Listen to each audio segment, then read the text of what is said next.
അതേസമയം പെരിയ ഇരട്ടക്കൊലക്കേസിലെ CBI കോടതി വിധിക്കെതിരെ അപ്പീൽ നൽകാൻ ഒരുങ്ങുകയാണ് CPIM. KV കുഞ്ഞിരാമൻ ഉൾപ്പെടെയുള്ള നേതാക്കൾക്കായി അപ്പീൽ നൽകുമെന്ന് കാസർഗോഡ് ജില്ലാ സെക്രട്ടറി MV ബാലകൃഷ്ണൻ പറഞ്ഞു. കോടതി വിധിക്കെതിരെ നിയമ നടപടി സ്വീകരിക്കുമെന്ന് LDF കൺവീനർ TP രാമകൃഷ്ണനും പ്രതികരിച്ചു.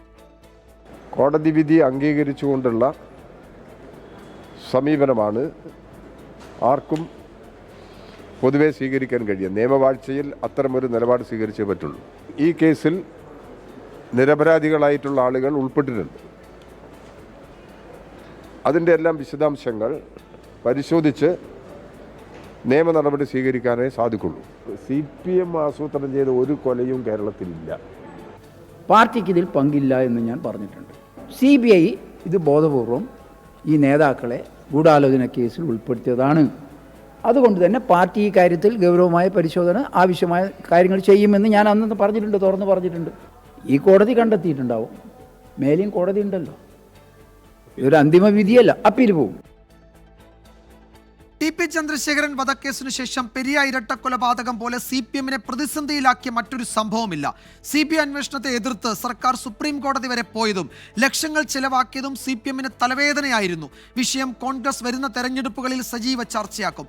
R. ശ്രീജിത്ത് വിവരങ്ങൾ നൽകും. തിരുവനന്തപുരത്തുനിന്ന് ശ്രീജിത്ത്, CPM ഇനി എങ്ങനെ പ്രതികരിക്കും ഈ കോടതി ഉത്തരവിനോട് എന്നത് പ്രധാനപ്പെട്ടതാണ്. ഇപ്പോൾ ജില്ലാ സെക്രട്ടറിയൊക്കെ മറുപടി പറഞ്ഞെങ്കിലും LDF കൺവീനറൊക്കെ മറുപടി പറഞ്ഞെങ്കിലും ഇതിൽ പാർട്ടിയുടെ പ്രധാനപ്പെട്ട നേതാക്കൾ എന്ന് വെച്ചാൽ ജില്ലാ തലത്തിൽ പ്രവർത്തിക്കുന്ന പ്രധാനപ്പെട്ട 6 നേതാക്കൾ കുറ്റക്കാരാണെന്ന് കണ്ടെത്തിയിട്ടുണ്ട്. അതിൽ കൊലക്കുറ്റവും ഗൂഢാലോചനയും തെളിഞ്ഞിട്ടുണ്ട്. പ്രതികളെ പിടിച്ചുകൊണ്ടുപോയ പോലീസിൽ നിന്ന് അവരെ മോചിപ്പിച്ചു എന്ന കുറ്റം ഒരു മുൻ MLA-യും ഒരു ജില്ലാ സെക്രട്ടേറിയറ്റ് അംഗവും അതിൽ ഉൾപ്പെടുകയും ചെയ്തിട്ടുണ്ട്. അത് കോടതി അത് കുറ്റക്കാരാണെന്ന് കണ്ടെത്തുകയും ചെയ്തിട്ടുണ്ട്. എളുപ്പത്തിൽ ന്യായീകരിക്കാൻ CPM-ന് കഴിയില്ലല്ലോ, അല്ലേ?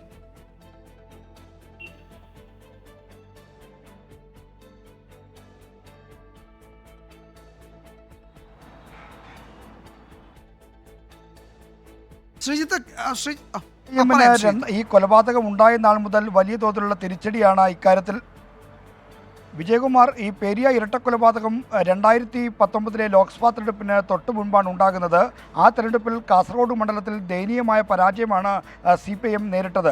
അന്നു മുതൽ തന്നെ CPIM-ന് ഒരു വലിയ തോതിലുള്ള തലവേദനയായി ഈ സംഭവം മാറിയിരിക്കുകയാണ്. ഒരിക്കലും തങ്ങളുടെ അധീനതയിൽ നിന്ന് പോകില്ല എന്ന് കരുതിയ കാസർഗോഡ് മണ്ഡലമാണ് തുടർച്ചയായി 2 ടേമായി കൈവിട്ടു പോയിക്കൊണ്ടിരിക്കുന്നത്. അപ്പോൾ പെരിയ ഇരട്ടക്കൊലപാതകവുമായി ബന്ധപ്പെട്ട് കാസർഗോഡ് ജില്ലയിലെ വോട്ടർമാരിലുണ്ടായ വലിയ തോതിലുള്ളൊരു അസംതൃപ്തി അവിടെ പ്രതിഫലിച്ചു എന്നാണ് വോട്ടെടുപ്പിന് ശേഷം CPM ഒക്കെ തന്നെ വിലയിരുത്തിയത്.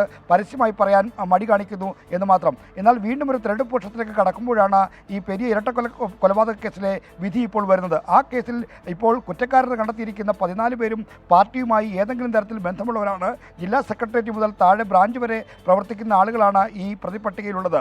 ഇപ്പോൾ ഈ ജില്ലാ സെക്രട്ടറി അംഗവും മുൻ MLA-മായ KV കുഞ്ഞിരാമനാകട്ടെ വരുന്ന ഫെബ്രുവരി 5 നടക്കുന്ന കാസർഗോഡ് ജില്ലാ സമ്മേളനത്തിൽ ജില്ലാ സെക്രട്ടറി സ്ഥാനത്തേക്ക് ഏറ്റവും സജീവമായി പരിഗണിക്കപ്പെടുന്ന ആളാണ്. അപ്പോൾ നേതൃതലത്തിൽ പ്രവർത്തിക്കുന്ന ഒരു കേഡറടക്കം ഈ കേസിൽ പ്രതിയായി വരുന്നത് CPM-ന് ഈ കേസിൽ നിന്ന് ഒളിച്ചോടാൻ കഴിയാത്ത വിധം അവരെ കുരുക്കിലാക്കുന്ന ഒരു വിധിയായി ഇത് മാറുന്നതിൻ്റെ എല്ലാ സൂചനകളുമാണ് ഇതിലൂടെ പുറത്തു വരുന്നത്. കാരണം പാർട്ടി നേരിട്ട് ഈ പാർട്ടിയുടെ പ്രവർത്തകർ താഴെത്തട്ട് മുതൽ മുകൾത്തട്ടിലുള്ള പ്രവർത്തകർ വരെ അറിഞ്ഞ് നടത്തിയ കൊലപാതകമെന്ന ആരോപണമാണ് കോടതി വിധിയിലൂടെ ഇപ്പോൾ ശരിവെക്കപ്പെടുന്നത്. അതുകൊണ്ട് തന്നെ CPM-ന് ഇത് വലിയ തോതിൽ പ്രതിരോധമാണ്. 2025 ഒരു തെരഞ്ഞെടുപ്പ് വർഷമാണ്. തദ്ദേശ തെരഞ്ഞെടുപ്പ് നടക്കാൻ പോകുന്നു. അതിന് പിന്നാലെ അടുത്ത വർഷം നിയമസഭാ തെരഞ്ഞെടുപ്പ് നടക്കാൻ പോകുന്നു. അപ്പോൾ ഈ കേസിൻ്റെ CBI അന്വേഷണം പ്രതിരോധിക്കാൻ കോടിക്കണക്കിന് രൂപ ചിലവഴിച്ച് വലിയ അഭിഭാഷകരെ കൊണ്ടുവന്ന് ഹൈക്കോടതിയിലും സുപ്രീം കോടതിയിലും വാദിച്ചിട്ടും അതുകൊണ്ടൊന്നും ചെറുക്കാൻ കഴിയാതെയാണ് CBI അന്വേഷണം വന്നത്. ആ CBI അന്വേഷണത്തിലാണ് ഇപ്പോൾ 14 പേരെ കുറ്റക്കാരായി കണ്ടെത്തിയിരിക്കുന്നത്. ക്രൈംബ്രാഞ്ച് 14 പേര്.